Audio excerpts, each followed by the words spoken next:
I was here to talk about what we've been doing at the Financial Times. It's been a very big year for FT.com. We've invested a lot, and not least in video. So we've doubled the output that we're putting out every month.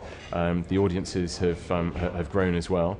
So talking about that and talking about what it's like to introduce video into a newspaper newsroom, which is obviously not something that newspapers have done traditionally, but in the UK, as elsewhere, it's become almost an expected part of what we're able to do.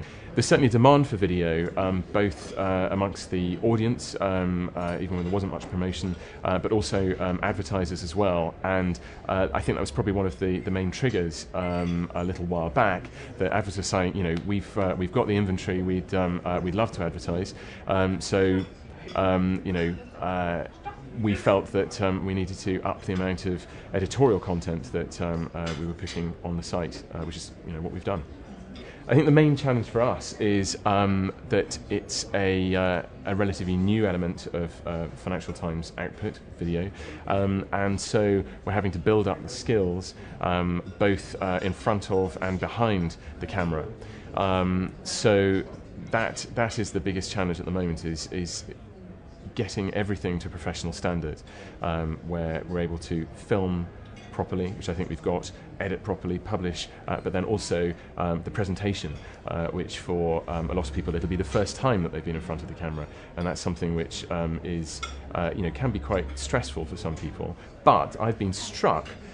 In fact, it's rather galling as someone who spent his career in, half of my career anyway, in TV, and thought that, this is my experience, I can do this now. But in fact, with a modicum of training, a lot of my colleagues from, the print side of the Financial Times are able to just perform on camera straight like that. So it's very impressive. I think events like this are very useful, not just for what you hear from, the various panelists and speakers and so on, which is, there's often interesting new facets of ways of looking at things that you perhaps haven't thought of, but also because it takes you out of your daily grind, and it's a bit of breathing space where you can start thinking about the issues that you perhaps haven't had time to think of before. So that, along with the usual networking, it's interesting to meet people. I've met a couple of people here that I've been reading their contributions for years, and now finally I've met them, which is great. I think probably the most important thing that I feel that we have to keep at the forefront of our minds at the moment is that this is very much a rapidly evolving medium, video online, and that it's important not to get stuck in ruts. It's very important not to get stuck in the broadcast rut of the way that things have been done for the past 40 years.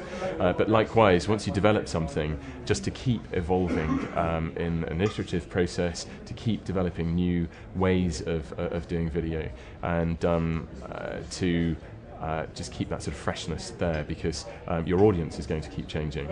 So you need to keep up with them and lead them where you can.